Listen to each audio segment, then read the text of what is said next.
Selamat datang, selamat bertemu. Saya Romo Eki Junedin OCD. Yang akan kita dalami adalah inspirasi ajaran kasih dari Santa Teresia, kanak-kanak Yesus, yang juga dikenal sebagai Teresia kecil. Lalu saya mulai berpikir, kami dalam OCD ada begitu banyak yang lebih senior dari saya dan yang lebih mumpuni. Tapi karena ini bicara tentang Teresia kecil, rupanya juga harus Romo yang kecil yang bicarakan, supaya menjadi nyata bahwa apa yang baik yang nanti kami bagikan itu bukan berasal dari kami sendiri, tetapi itu dari Tuhan. Saya akan memberikan sebuah pengantar singkat yang memperjelas kita mengenai tema yang akan kita renungkan bersama. Oke. Yang pertama, semacam satu disclaimer ya, bahwa pendalaman kita bersama sore ini bukan satu teori yang tinggi sekali tentang cinta. Karena selain saya tidak mampu bicara itu, tapi kita akan bicara tentang refleksi praktis, tentang hidup yang dilandaskan tentang cinta kasih. Ya. Sehingga saya selalu terilhami dengan ungkapan yang lama ini, ungkapan Latin katakan, nemo dat quod non habet. Bahwa kita hanya bisa memberi dari sesuatu yang kita miliki. Maka nanti yang juga saya akan bagikan ini juga yang saya terima selama saya menjadi bagian dari OCD selama kurang lebih 14 tahun ini, selama pengenalan saya tentang Santa Teresia dari kanak-kanak Yesus. Oke. Sehingga ini juga bukan satu studi lengkap tentang Teresia, tapi satu refleksi tematis dengan satu rumusan ini, love changes everything. Nah, jadi kalau Bapak Ibu ingin mendapat satu ulasan yang sangat ilmiah, bukan hari ini waktunya. Semoga pada kesempatan yang lain kita akan mengundang kembali Bapak Ibu untuk satu topik yang dimaksud. Supaya menjadi jelas arah perjalanan kita, saya akan menampilkan pokok-pokok bahasan kita nanti. Ini semacam Google Maps yang memandu kita nanti tahap demi tahap apa yang akan kita bicarakan. Bagian pertama nanti kita akan melihat siapa itu Santa Teresia. Kita akan mengenal secara pribadi sebelum kita mengenal apa yang ingin dia katakan. Biasanya kita akan lebih mendengar orang yang kita kenal atau kita ketahui. Maka kita berkenalan dulu dengan Santa Teresia, lalu kita mendengar apa yang dia katakan tentang cinta. Cinta mengubah segala sesuatu. Love changes everything. Bagaimana dan mengapa? Bicara tentang hakikat dan bagaimana caranya cinta mengubah segala sesuatu itu. Juga nanti kita akan melihat ada dua prinsip dasar tentang kasih dan sebagai bekal praktis dua kebenaran tentang kasih. Ini daftar isinya. Jadi kalau Bapak Ibu melewatkan bagian yang pertama, mungkin akan terputus untuk kita menyimak apa yang menjadi poin-poin berikutnya. Ini pokok-pokok bahasan kita. Kita mulai pada Bang Kudus bersama ibunya. Jadi Santo Louis Martin dan Santa Zélie Guérin itu orang tuanya.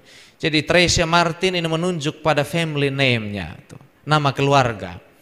Sementara Teresia Lisieux, karena Teresia ini berasal dari satu, memang kota kelahirnya itu namanya Alencon, tapi kemudian dia tinggal juga di tempat bernama Lisieux, kemudian masuk biara Karmel OCD di Lisieux, Prancis. Nah, maka kadang-kadang juga disebut Teresia dari Lisieux. Sama halnya kemarin kita lihat Teresia dari Avila, karena berasal dari kota Avila, Spanyol. Atau Franciscus dari Assisi, karena juga berasal dari tempat yang bernama Assisi. Ya. Atau misalnya Frater Charles dari Kupang, karena dia memang lahir dan berasal dari Kupang. Tapi nama itu baru dipakai pada saat dia dikanonisasi dulu. Nah, pada saatnya. Ya. Dan Teresia dari kanak-kanak Yesus dan dari wajah kudus. Ini nama resmi yang dikenal atau yang diidentifikasikan dengan Teresia ini sebagai nama religiusnya. Jadi kami dalam OCD ketika mengikrarkan kaul pertama juga harus memilihkan satu nama religius yang ditambahkan di belakang nama kami. Nah, saya kebetulan memilih nama religius Teresia dari kanak-kanak Yesus. Nah, jadi nama lengkap saya jadinya Hesychius Junedin dari Tresia dari kanak-kanak Yesus. Tresia pun demikian, dari namanya Tresia Martin menjadi Tresia kanak-kanak Yesus, dan dari wajah kudus. Inilah nama religiusnya. Kalau nama yang kedua ini ditambahkan sendiri oleh Tresia sebetulnya. Nah, dan Tresia kecil. Ini lebih kepada ungkapan yang dikenakan kepada Tresia. Tadi Pater Berto di awal di doa itu juga sudah menjadi katekese singkat untuk kita. Jadi istimewanya OCD itu bahkan ketika berdoa kami juga sedang mengajar. Ya, Pater Berto memberikan satu sinopsis singkat. Kenapa disebut Tresia kecil? Karena dia dikenal dengan jalan kecilnya, ajaran spiritualitasnya yang sederhana itu. Kadang juga disebut little flower atau mawar mungil. Nah, jadi ketika Bapak Ibu mendengar nama-nama ini sebetulnya beberapa judul yang merujuk pada pribadi atau tokoh yang sama. Ya. Beberapa sebutan, beberapa nama yang dilabelkan pada pribadi yang sama. Nah, ini mengenai nama. Lalu kita melihat secara ringkas, Tresia ini kalau di dalam keluarga dia putri bungsu dari 9 bersaudara. Jadi Tresia ini yang paling bungsu. Nah, ayahnya ini dia lahir di Alencon 2 Januari 1873. Nah, saya yakin kita pada saat itu belum masuk perencanaan ya. Ya. Tetapi abad di mana Tresia hidup cukup dekat dengan abad kita. Dia meninggal di usia persis hampir 24 tahun. Ayahnya bernama Louis Martin dan Zélie Guérin, maka family name-nya nanti tadi Martin. Dia bungsu dari 9 bersaudara dan 4 diantaranya itu meninggal pada saat masih bayi. Dan 5 orang yang masih hidup itu semuanya menjadi biarawati. Jadi yang hidup sampai dewasa itu semuanya adalah putri-putri kebanggaan dari Louis Martin dan Zélie Guérin ini. Nah, 4-nya menjadi Rubiah OCD de Lisieux. Mereka masuk satu biara yang sama, termasuk Tresia. Sementara satunya lagi itu masuk kongregasi visitasi itu.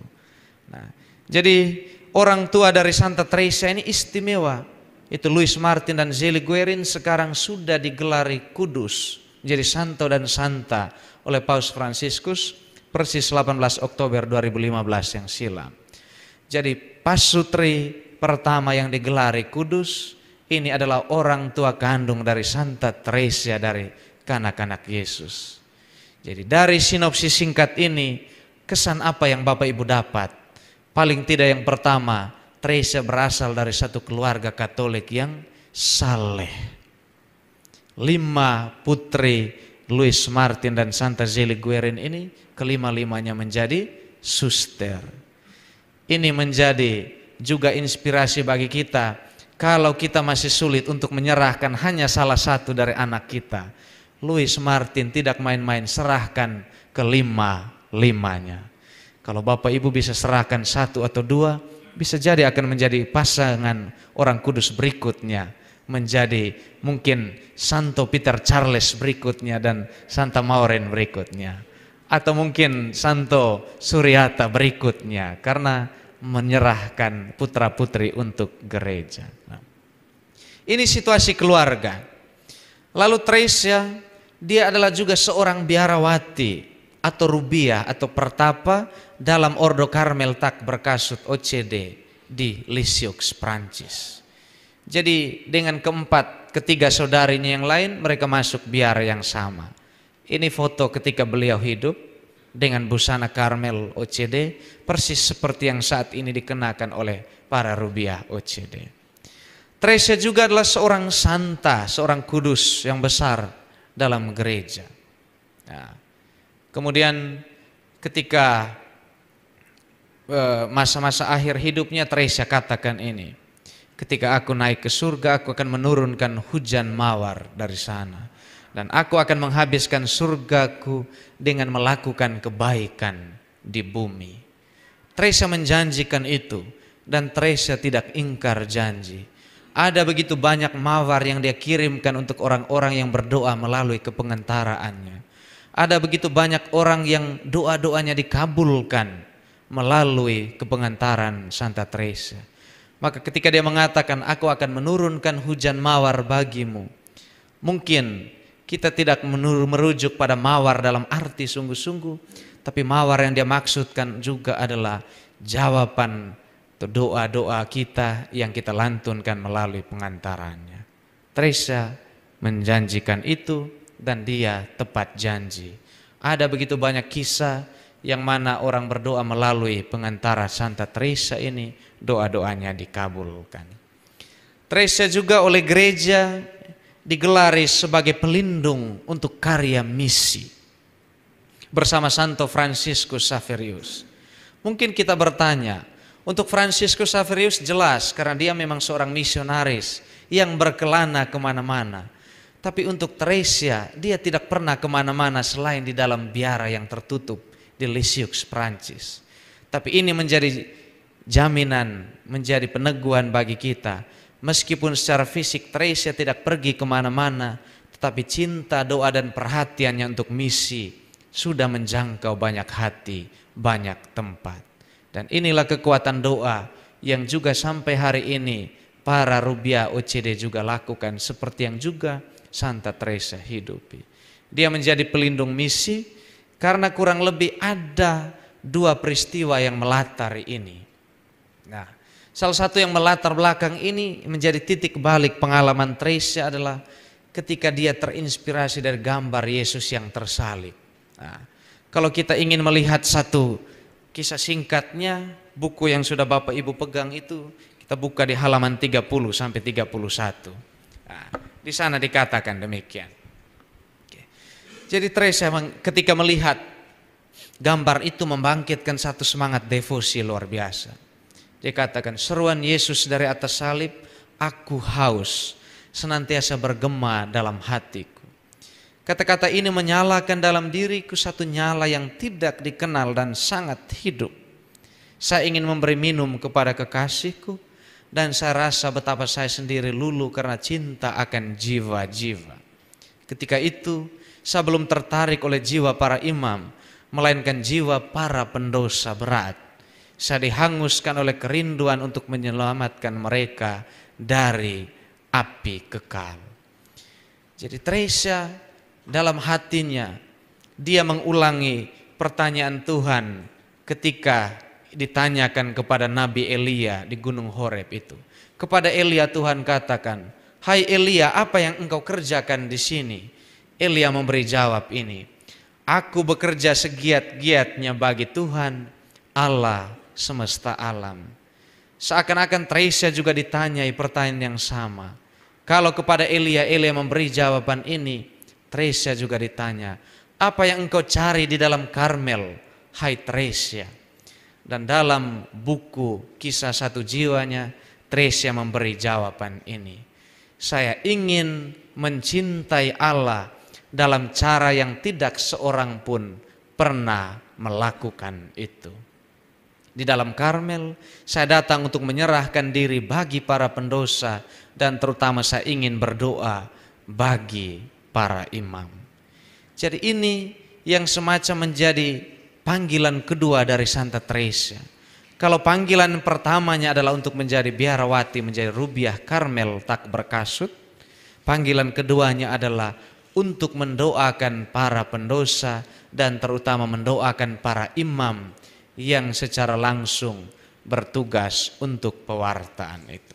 Inilah yang menjadi dasar mengapa gereja mengangkat Santa Teresa kemudian menjadi juga pelindung misi bersama seorang misionaris yang luar biasa itu Fransiskus Xaverius.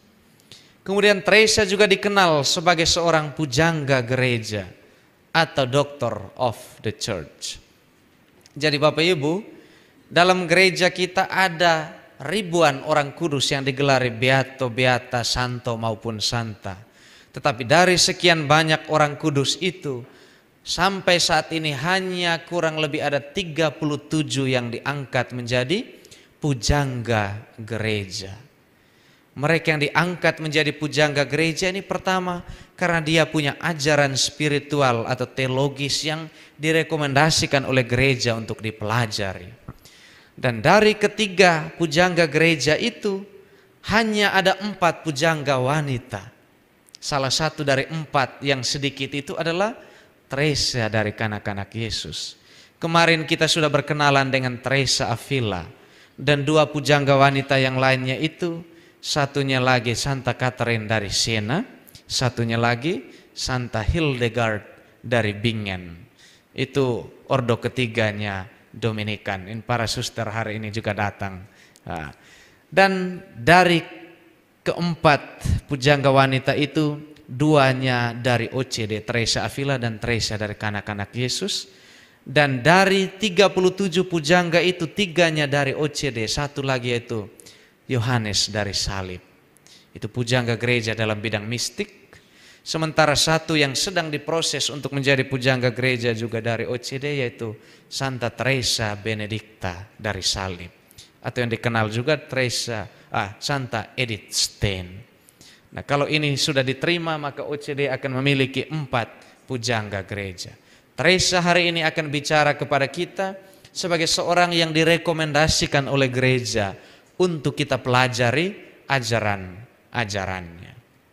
Nah, untuk secara lengkap mengenai Teresa, tahun 2023 sampai 2025 ini secara khusus dalam internal OCD, Generalat OCD sudah menetapkan tahun Santa Teresa.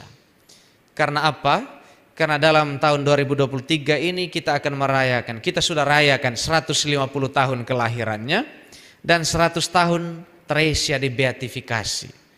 Dan 2025 nanti kita akan merayakan 100 tahun kanonisasinya. Maka selama 3 tahun yang khusus ini, OCD mencanangkan tahun Santa Teresa untuk kita belajar secara khusus tentang orang kudus ini. Dan saya juga secara khusus memperkenalkan OCD Indonesia bersama Familia Karmelitana sedang merancang satu program studi bersama tentang Santa Teresa ini. Akan diadakan dalam 8 seri beruntun di tahun 2024 ini. Nanti akan diadakan secara online. Undangan akan kami susul. Hari ini semacam kami spill secara ringkas apa yang menjadi inti-inti ajaran kasihnya. Tapi detailnya nanti dalam studi bersama ini. Nah, untuk lebih lengkap tentang Santa Teresa, buku yang sudah Bapak Ibu pegang yang ditulis oleh Pater Chris Surinono OCD, biografi spiritual Santa Teresa. Nanti boleh secara khusus dibaca di sana. Sehingga pengenalan singkat kita tentang Santa Teresa saya kira cukup supaya kita masuk dalam bagian yang berikut tentang tema yang menjadi inti dari refleksi kita sore ini. Love changes everything. Pertanyaannya, mengapa cinta bisa mengubah segala sesuatu dan bagaimana caranya? Kalau dalam ungkapan yang filosofis, pertanyaan mengapa ini bertanya tentang hakikat, tentang inti atau identitas. Sementara how itu bicara tentang cara-caranya. Maka nanti kita akan lihat mengapa Teresa meyakini bahwa cinta bisa mengubah segalanya. Nah, pertama-tama kita mau mendengar apa yang dia katakan. Teresa katakan ini, saya memahami bahwa segala sesuatu yang paling cemerlang sekalipun yang kita bisa selesaikan itu tidak akan bernilai apa-apa jika tanpa cinta. Ini yang kemudian juga dikutip atau juga menjadi moto yang kemudian digaungkan melalui hidupnya oleh Teresa dari Kalkuta. Karena Santa Teresa Kalkuta itu pengagum berat Teresa kanak-kanak Yesus juga. Jadi I understood that all we accomplish however brilliant is worth nothing without love. Maka kalau kita bertanya mengapa cinta, Teresa katakan ini yang menjadi dasarnya. Ini bukan hanya satu refleksi Santa Teresa, tapi pendasarnya sangat biblis. Mengapa cinta? Mengapa kasih? Jadi satu refleksi yang juga bisa kita pakai untuk merumuskan kisah tentang penciptaan. Kalau dikatakan bahwa pada awal mula Allah menciptakan segala sesuatu, langit dan bumi dan segala isinya, memisahkan terang dari gelap, menciptakan binatang melata maupun yang berterbangan. Tetapi hanya satu hal yang Tuhan tidak ciptakan, yaitu cinta. Tuhan tidak menciptakan cinta karena Dia adalah cinta itu sendiri. Inilah yang menjadi keyakinan juga Santa Teresa. Keyakinan kita bahwa hakikat Allah adalah kasih.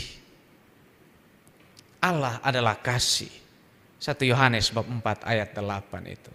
Sehingga kalau Allah yang adalah dasar dari segala penciptaan itu, kalau Allah adalah hakikat dari segala sesuatu, maka mungkin kita juga bertanya secara praktis, mengapa atau bagaimana mungkin pencipta alam semesta itu bisa mengasihi saya? Apa yang membuat saya layak untuk dicintai Tuhan? Kadang-kadang ini satu pertanyaan reflektif. Ketika kita menyadari ketidaklayakan kita di hadapan Tuhan Maha Pencipta itu. Maka Teresa mengajak kita untuk melihat bahwa Teresa mengingatkan seakan ini, bahwa Tuhan mengasihi kita bukan karena siapa kita atau karena bukan apa yang telah kita lakukan, tapi Tuhan mencintai kita karena siapa Dia, karena Dia adalah kasih. Kalau yang menjadi syaratnya adalah siapa kita atau apa yang telah kita lakukan, maka kita tidak akan pernah layak untuk dicintai oleh Tuhan. Kalau syaratnya adalah kesempurnaan, maka tidak ada seorang pun yang layak untuk menjadi pengikut Tuhan. Tapi karena syaratnya adalah karena Allah adalah kasih, maka semuanya bergantung pada Dia, bukan bergantung pada kita. Inilah yang menjadi kesadaran yang ingin dibangun oleh Santa Teresa untuk kita. Maka dia katakan, Allah tidak memanggil mereka yang layak, tetapi mereka yang dikehendakinya. Tuhan tidak memanggil orang-orang yang layak, yang sempurna, yang tidak mungkin bisa berdosa lagi. Tetapi siapa yang Tuhan kehendaki, itulah yang Dia panggil. Itulah yang Dia percayakan tugas-tugas perutusan dan seterusnya. Maka kitab suci pun katakan, cinta Tuhan itu selalu lebih dulu datangnya. Bukan kamu yang memilih aku, tetapi akulah yang memilih kamu. Jadi inisiatif itu datang dari Tuhan, bukan karena siapa kita, tetapi karena siapa Tuhan. Maka pertanyaan, mengapa cinta mengubah segalanya? Karena kita terlebih dahulu dicintai oleh Tuhan. Maka dasar atau syarat untuk kita mengasihi juga adalah atas dasar cinta yang Tuhan telah letakkan, yang Tuhan telah tanamkan dalam hati kita itu. Maka yang kedua menjadi pertanyaan untuk kita. Kalau tadi bicara tentang hakikat, bagian yang kedua bicara tentang cara. How love changes everything. Nah, Teresa katakan, love proves itself by deeds. Cinta membuktikan dirinya dalam perbuatan-perbuatan. Maka kalau kita katakan kita mengasihi, itu harus dibuktikan dalam cara-cara yang konkret. Dan pada bagian ini kita akan melihat cara-cara konkret seperti apa yang Teresa telah hidupi, dan yang juga Teresa inginkan supaya kita hidupi dan praktekkan. Ya. Saya mencoba merumus dalam dua ungkapan yang ini mungkin membantu kita untuk memetakan secara lebih sederhana. Ada dua prinsip dasar tentang kasih yang nanti dilengkapi secara praktis dua kebenaran utama tentang kasih. Ya. Kalau kita mau mempraktikkan kasih seperti yang sudah dihidupi oleh Teresa ini, kita harus tahu bahwa ada prinsip-prinsip dasar dalam mengasihi dan ada kebenaran-kebenaran utama tentang kasih. Prinsip yang pertama, bahwa Tuhan Allah ingin kita mengasihi setiap orang. Ini penting untuk kita garis bawahi. Tuhan tidak meminta kita untuk mengasihi hanya beberapa orang atau hanya sekelompok orang, tetapi untuk mengasihi setiap orang. Jadi ajakan Santa Teresa sangat biblis muatannya. Maka kalau kita ingat ungkapan Tuhan Yesus sendiri, ketika kamu diminta untuk mengampuni hanya orang yang berbuat baik kepada kamu, hanya untuk mengasihi orang yang berbuat kepada kamu, apakah upahmu? Karena orang berdosa pun bisa melakukan itu. Kita diminta untuk mengasihi setiap orang. Beda dengan ungkapan beberapa orang atau hanya sebagian orang, tetapi setiap orang. Ini panggilan Kristiani kita, panggilan untuk mencintai semua, bukan hanya mencintai sebagian. Untuk juga mengasihi mereka yang mungkin secara alamiah kurang membangkitkan kecenderungan untuk kita mengasihi atau memperhatikannya. Dan prinsip dasar pertama ini sekali lagi tidak mudah, tetapi mungkin untuk kita lakukan karena Tresia pun sudah membuktikan dengan hidupnya. Dan prinsip dasar kasih yang kedua adalah bahwa kasih dipelajari dalam kebersamaan atau komunitas. Jadi kasih tidak bisa dipraktekkan dalam kesendirian atau keterasingan.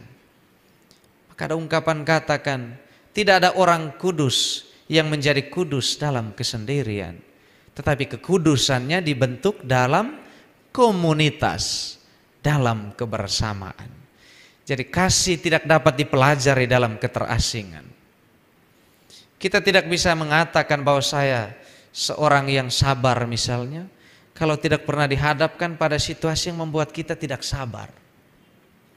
Kita tidak bisa mengatakan saya seorang yang rendah hati atau seorang yang jujur kalau kita tidak pernah dihadapkan pada situasi yang menguji kejujuran kita.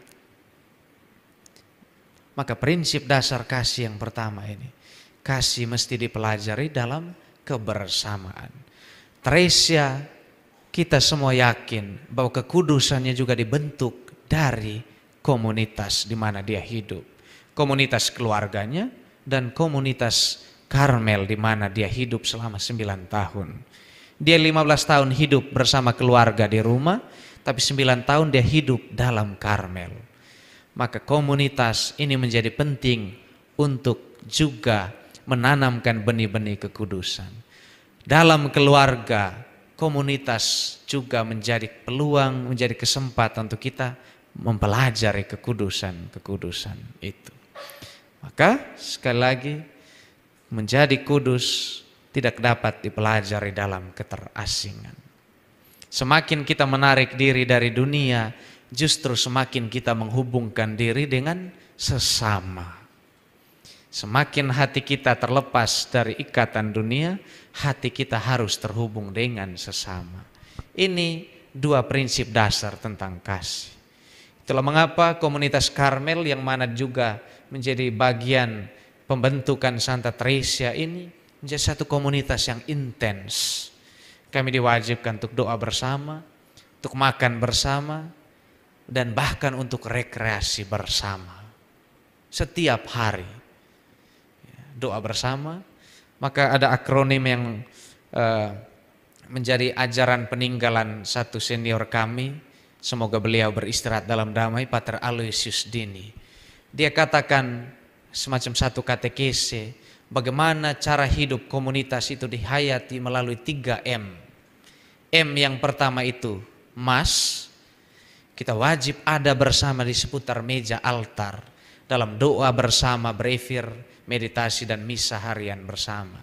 Jadi M yang pertama adalah Mas, meja Ekaristi. M yang kedua itu adalah meals, meja makan.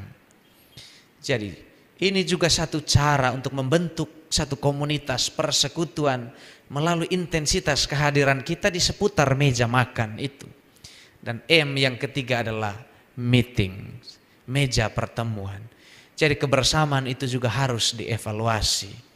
Dan tidak hanya meja altar dan meja makan, tapi juga meja pertemuan. M yang ketiga sangat menentukan intensitas kebersamaan dalam komunitas itu.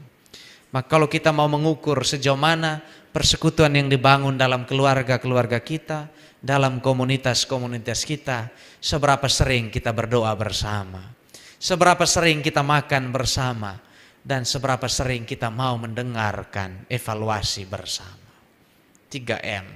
Jadi ini yang menentukan juga kekudusan hidup Santa Teresia dari kanak-kanak Yesus. Dan 2 kebenaran tentang kasih yang baik yang menjadi inspirasi juga bagi kita adalah yang pertama, bahwa kehidupan yang paling baik adalah kehidupan yang dijalani dengan kasih.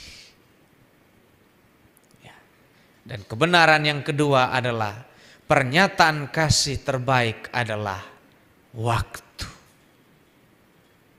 Ini 2 kebenaran tentang kasih. 2 prinsip yang dilengkapi dengan 2 kebenaran praktis. Kita lihat satu persatu. Kebenaran yang pertama, bahwa kehidupan paling baik itu adalah kehidupan yang dijalani dengan kasih.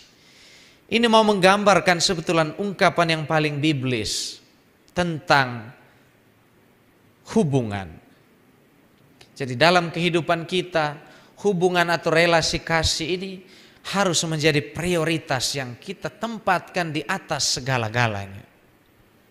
Jadi dalam rundown kegiatan harian kita itu harusnya prioritas tentang hubungan atau relasi ini harus menjadi tempat yang pertama. Mengapa? Karena isi dari 10 perintah Allah itu bahkan bicara tentang hubungan. Kalau kita teliti, 3 bagian yang pertama, 3 perintah yang pertama mengatur hubungan kita dengan Allah, 7 hubungan yang lain itu bicara tentang relasi kita dengan sesama. Mengapa lebih banyak hukum yang mengatur relasi kita dengan sesama? Karena kadang yang lebih sulit, yang banyak menjadi soal itu relasi kita dengan sesama. Karena kita kurang mengakarkan hubungan kita dengan sesama itu di atas hubungan kita dengan Tuhan. Relasi dengan sesama menjadi lebih mudah kalau kita bangun di atas relasi dengan sesama. Maka ada guyon yang sangat rohani, seorang pelawak Inggris, dia katakan semakin seorang wanita mencari Tuhan, semakin dia dicari oleh para pria. Kalau kita mau balik pun demikian, semakin seorang pria mencari Tuhan, semakin dia dicari para wanita. Pada bagian yang ini saya khawatir juga.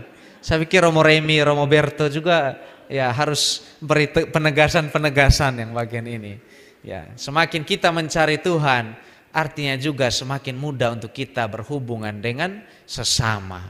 Semakin mudah relasi kita dengan sesama. Nah, bahkan Tuhan Yesus sendiri pun meringkas bahwa 2 hukum yang paling penting dari semua hukum yang ada itu hanya 2 ini, yaitu mengasihi Allah dan mengasihi sesama. Jadi 2 hukum ini semacam satu foundation, satu fondasi di mana hukum-hukum yang lain diletakkan. Kalau 2-nya ini kokoh, maka bagian yang menjadi bagian dari bangunannya itu akan juga menjadi kokoh. Maka bagian yang pertama ini. Jadi kasih mengapa menjadi prioritas? Mengapa kita harus prioritaskan? Karena inilah yang meninggalkan satu warisan yang tidak bisa dirusak. Bahkan oleh ngengat. Tidak bisa binasa. Jadi perlakuan kita terhadap orang lain itulah pengaruh yang paling bertahan lama. Bukan kekayaan atau keberhasilan atau materi yang kita kumpulkan, yang kita cari. Kalau kita memberi seseorang mungkin nasi 1 bungkus, dia mungkin masih mengingat kita pada saat dia masih kenyang karena nasi yang kita berikan itu. Tapi setelah dia lapar lagi belum tentu dia ingat kita. Tapi satu perhatian yang kita berikan secara berkala untuk orang-orang yang Tuhan titipkan ke dalam hidup kita, itu meninggalkan satu kesan yang luar biasa. Banyak kesaksian tentang ini.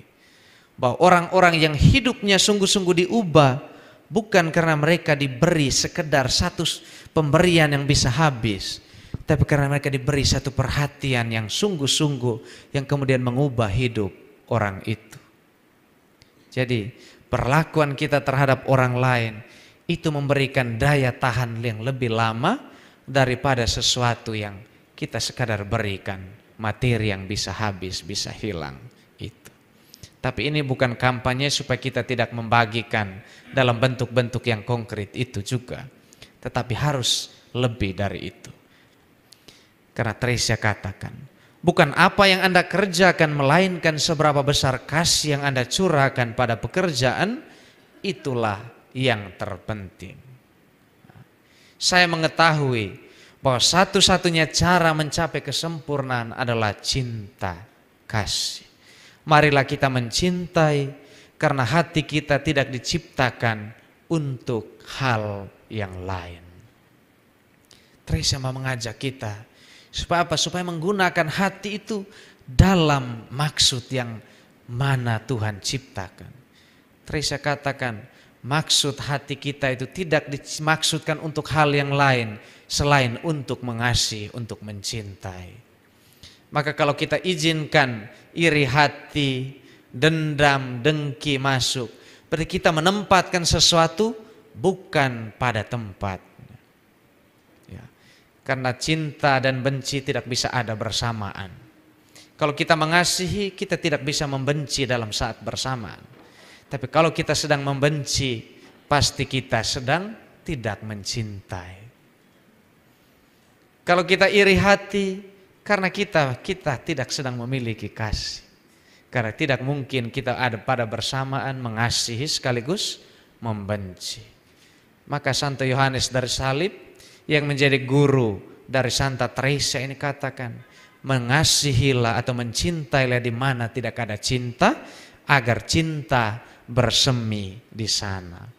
Jadi satu-satunya cara supaya kita memiliki cinta tidak lain dengan tidak bukan adalah dengan mencintai.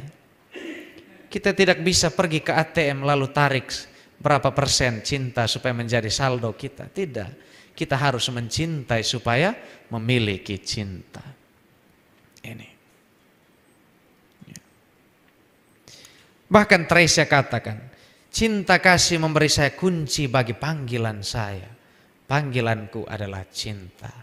My vocation is love.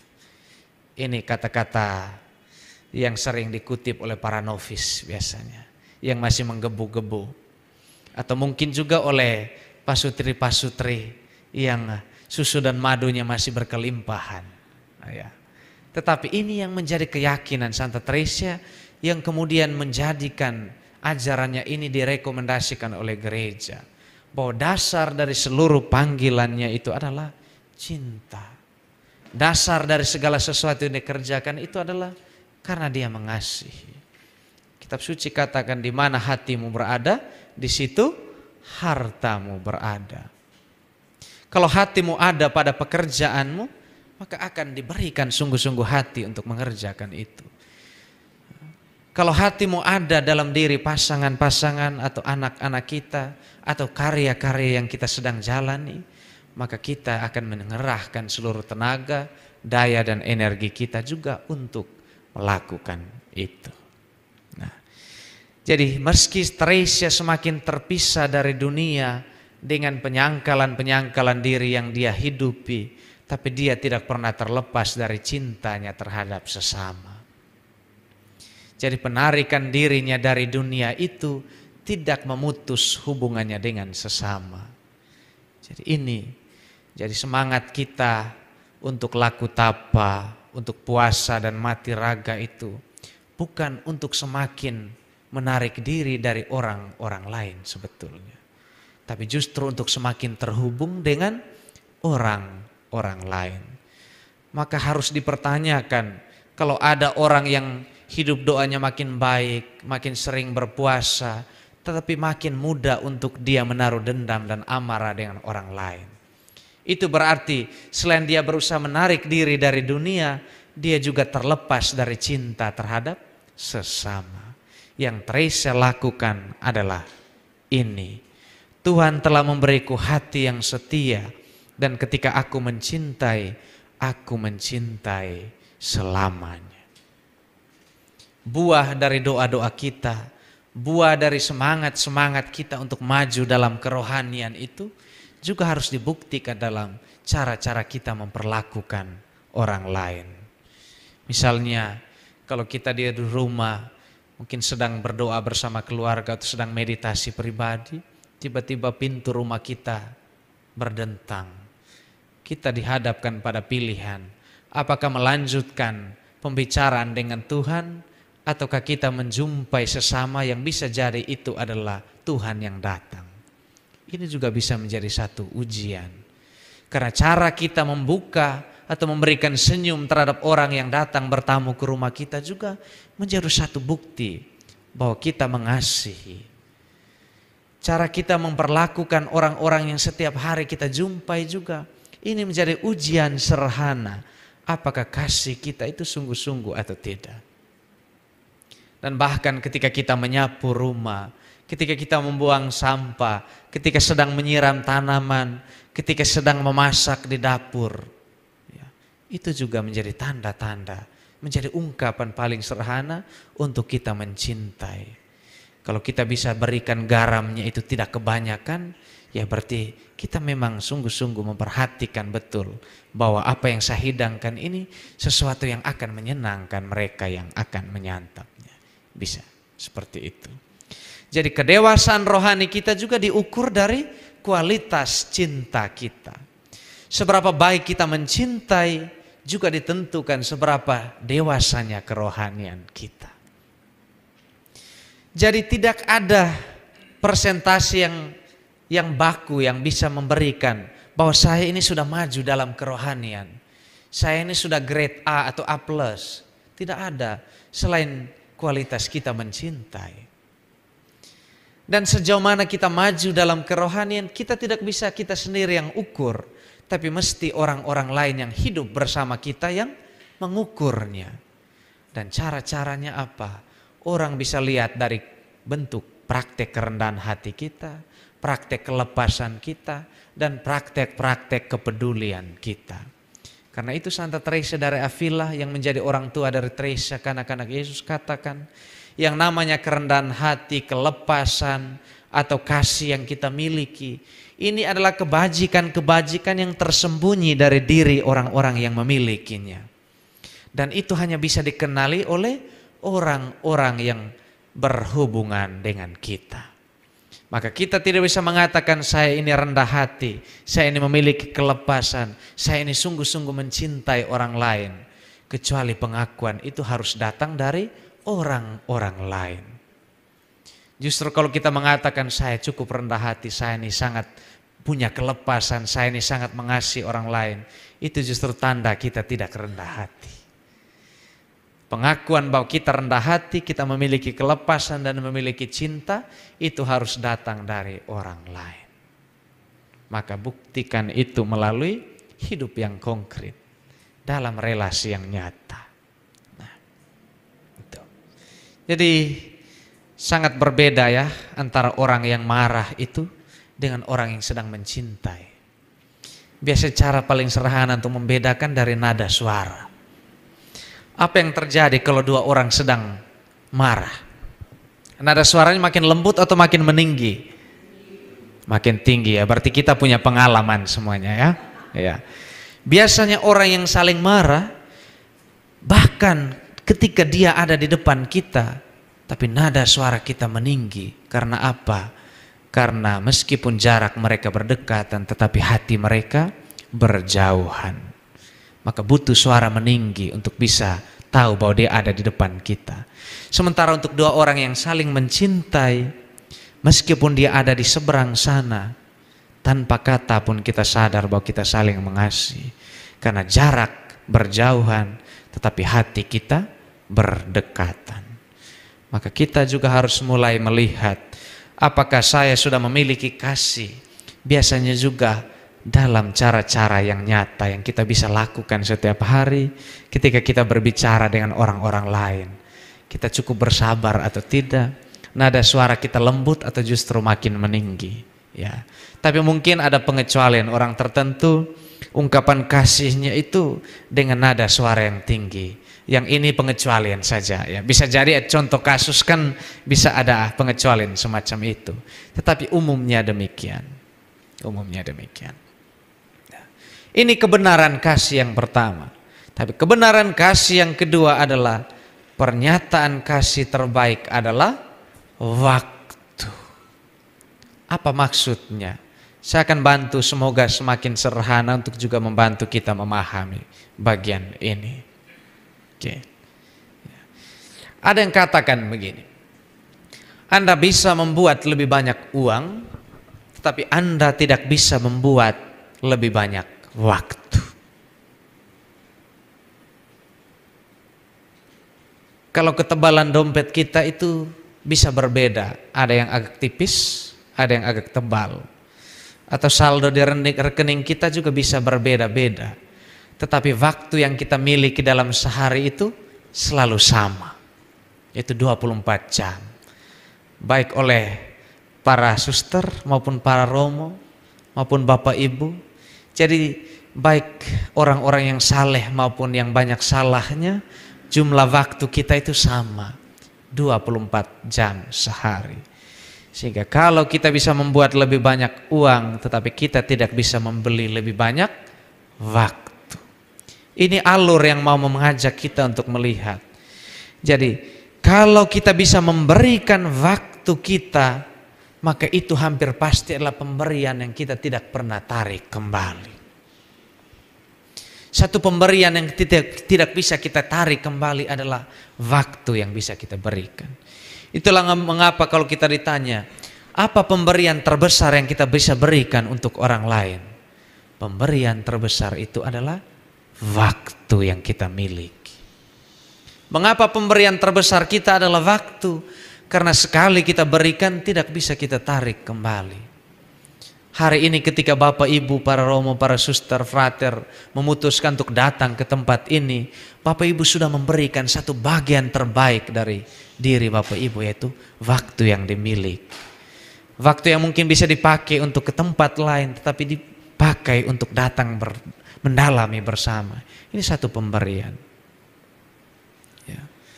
Atau ketika kita misalnya para suster ketika sudah jamnya tidur siang, ada para suster yang lain ketuk pintu kamar, mungkin butuh sesuatu untuk dibantu.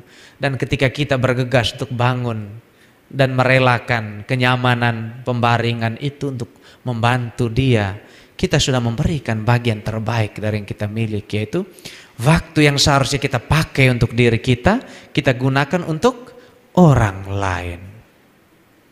Nah, jadi ini pemberian. Maka setiap sentuhan, kehadiran, mata, pandangan kita, pendengaran kita, ini tidak pernah bisa diwakili. Biasanya kekeliruan yang sering dibuat, biasanya dari survei yang agak ilmiah. Jadi kalau mau protes saya, nanti saya tunjukkan datanya. Biasa dilakukan oleh bapak-bapak.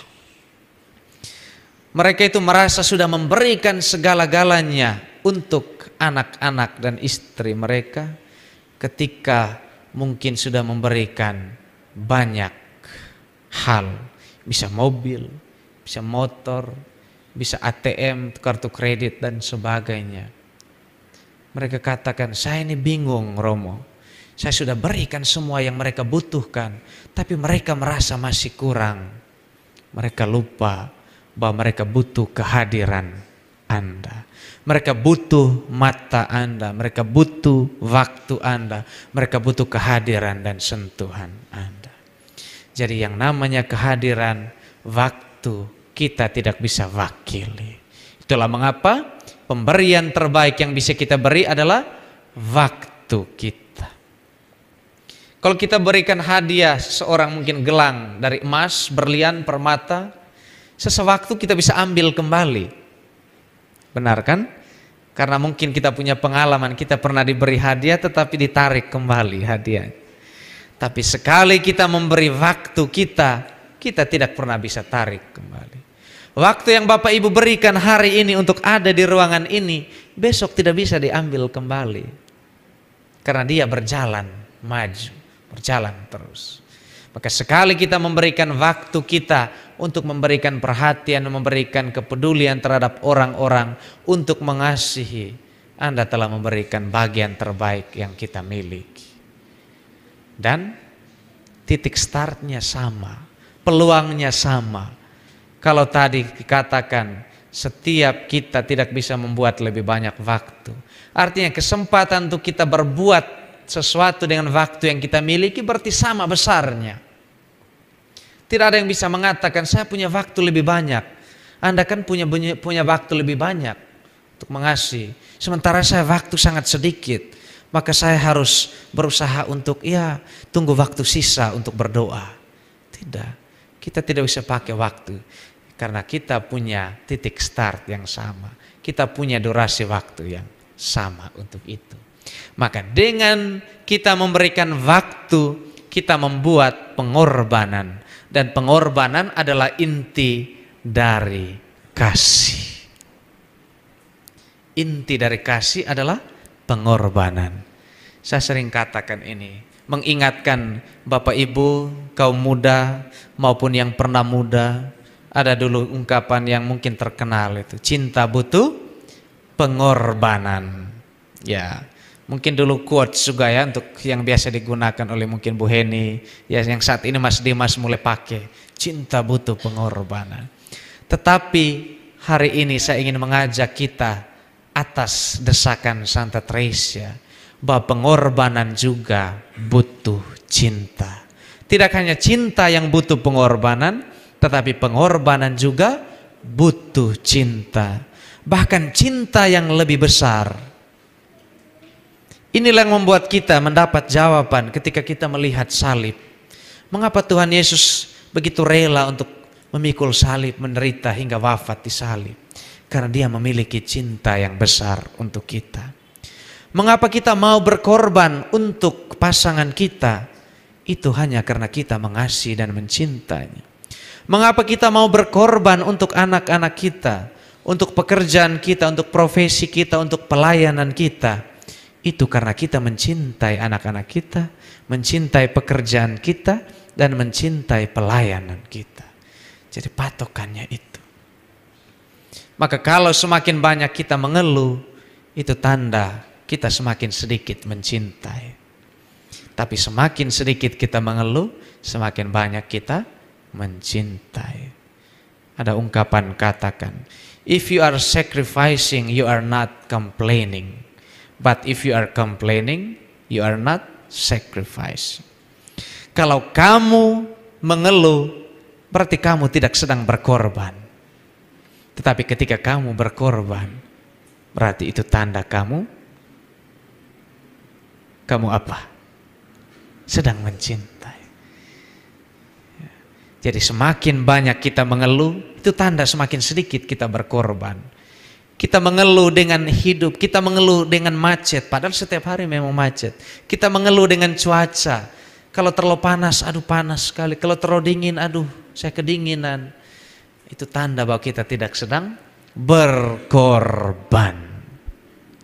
Patokannya sejauh mana kita sudah berkorban adalah kalau semakin sedikit kita mengeluh dengan hidup, dengan situasi, dengan keadaan. Jadi inti dari pengorbanan adalah kasih.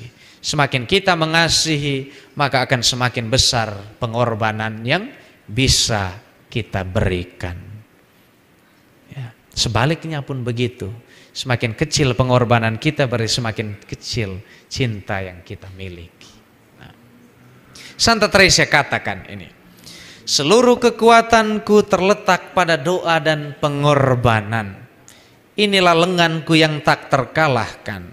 Mereka dapat menggerakkan hati jauh lebih baik daripada kata-kata, dan saya mengetahuinya melalui pengalaman. Jadi doa Santa Teresa juga adalah doa yang disertai dengan pengorbanan. Dan pengorbanan yang Teresa lakukan itu adalah buah dari doa-doanya. Jadi setiap peluang yang buruk itu Teresa selalu pakai untuk melatih, untuk memajukan dirinya dalam kerohanian.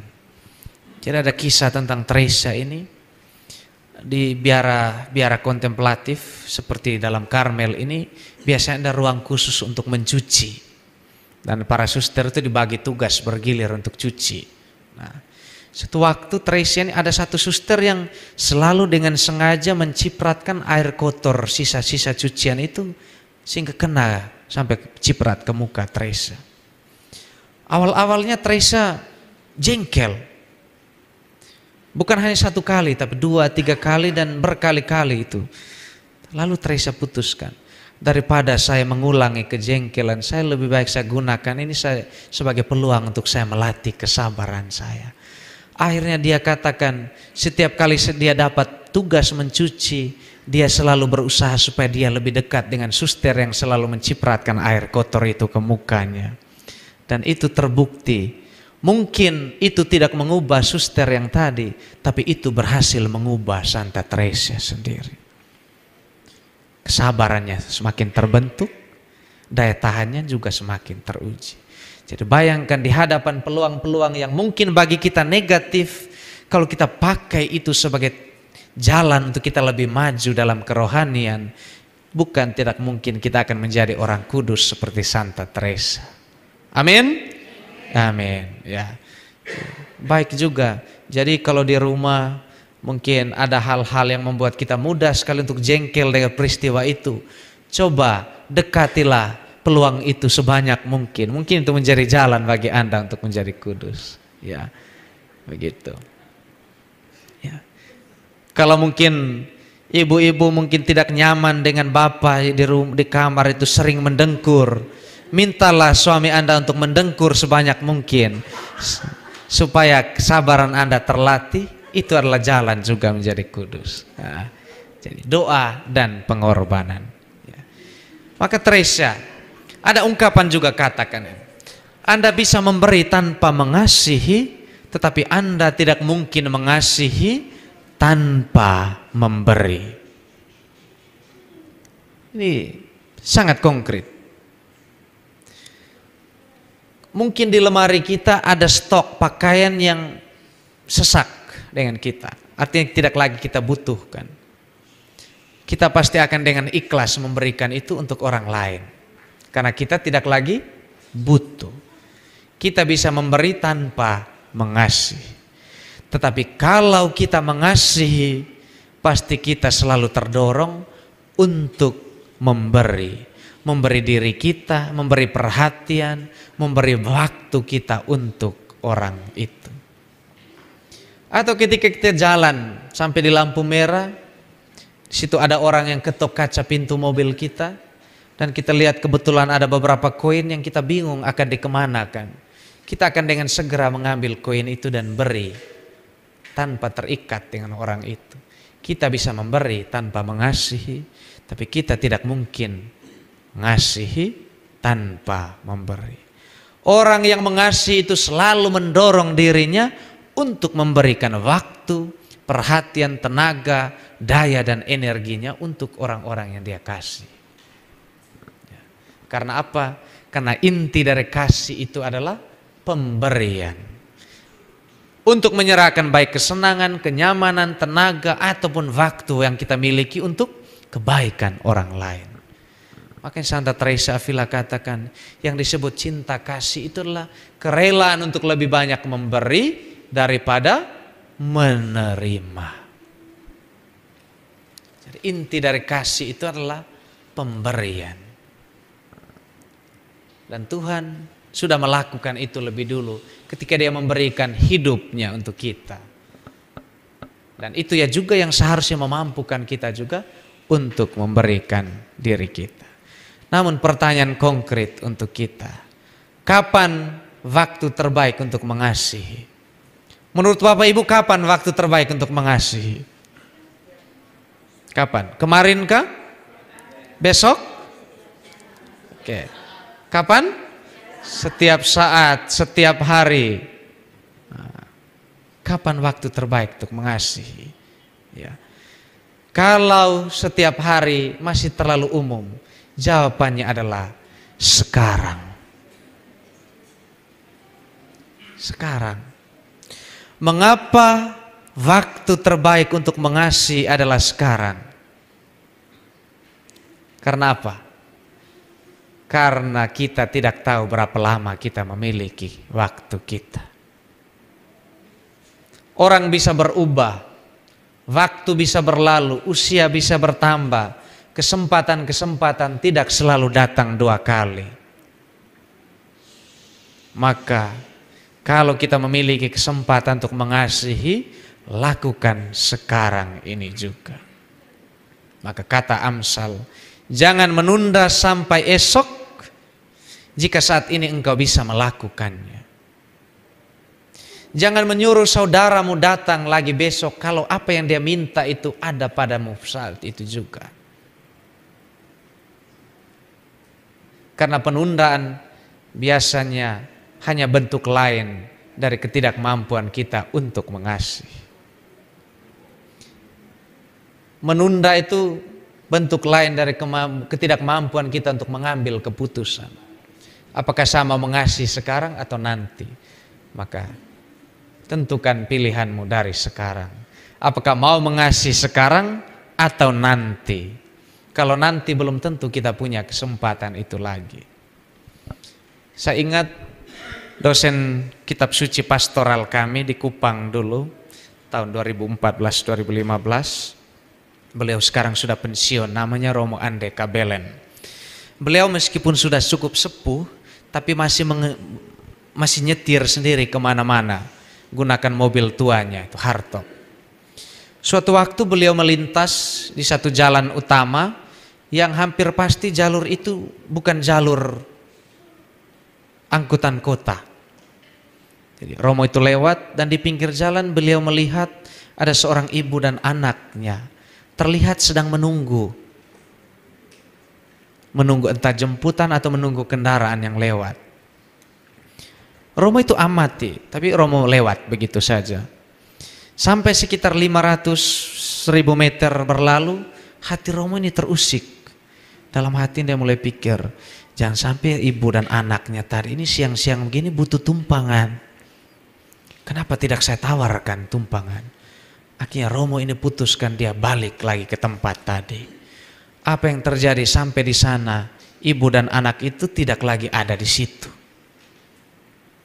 Lalu Romo ini dia merasa bersalah dalam hati. Dia katakan, setiap hari saya mengajar kitab suci, tapi saya tidak menghayati kata-kata Tuhan. Katakan, kalau ada yang memintamu menemani berjalan sejauh 1 mil, temani dia berjalan sejauh 2 mil. Dari pengalaman itu, Romo Ande dia katakan, saya ketika melihat peluang untuk memberi tumpangan untuk orang lain, saya tidak pernah menunda lagi. Karena dia dihukum oleh perasaan bersalah tadi. Kita juga kesempatan-kesempatan yang kita miliki mungkin tidak selalu terulang. Orang datang meminta pertolongan kita, mungkin itu satu-satunya peluang yang dia miliki hari itu untuk datang dan minta bantuan, tapi kita menolak untuk melakukannya. Berarti kita tidak sedang mengambil bagian dalam karya kebaikan Tuhan. Kalau hari ini mungkin ada yang ingin menelpon kita dan ingin bicara sesuatu hal, mungkin dia sudah buat keputusan, mengapa harus orang ini yang saya kontak? Mengapa harus kita yang dia kontak dan bukan orang lain? Maka waktu terbaik untuk mengasihi adalah sekarang. Jangan menunda sampai esok kalau saat ini juga engkau bisa melakukannya. Santa Teresa punya 24 tahun saja waktu hidupnya untuk membuktikan kasihnya. 15 tahun ketika dia ada di rumah dan 9 tahun ketika dia ada di dalam Karmel. Kita pun mulai bertanya, ada berapa lama waktu yang kita miliki untuk membuktikan kasih yang kita miliki? Teresa dalam tempo 24 tahun dia menjadi kudus karena dia membuktikan hidupnya untuk mengasihi sungguh-sungguh. Bagaimana dengan kita? Berapa banyak waktu yang kita miliki? Berapa banyak kesempatan yang kita punyai? Gunakan itu untuk membuktikan diri kita juga bisa mengasihi. Supaya apa? Supaya kita juga bisa mengubah segala sesuatu. Kita tidak perlu mengubah dunia seluruhnya, tapi paling tidak cinta yang kita miliki pertama-tama mengubah kita untuk bisa mencintai. Santa Teresa dari anak-anak Yesus, doakanlah kami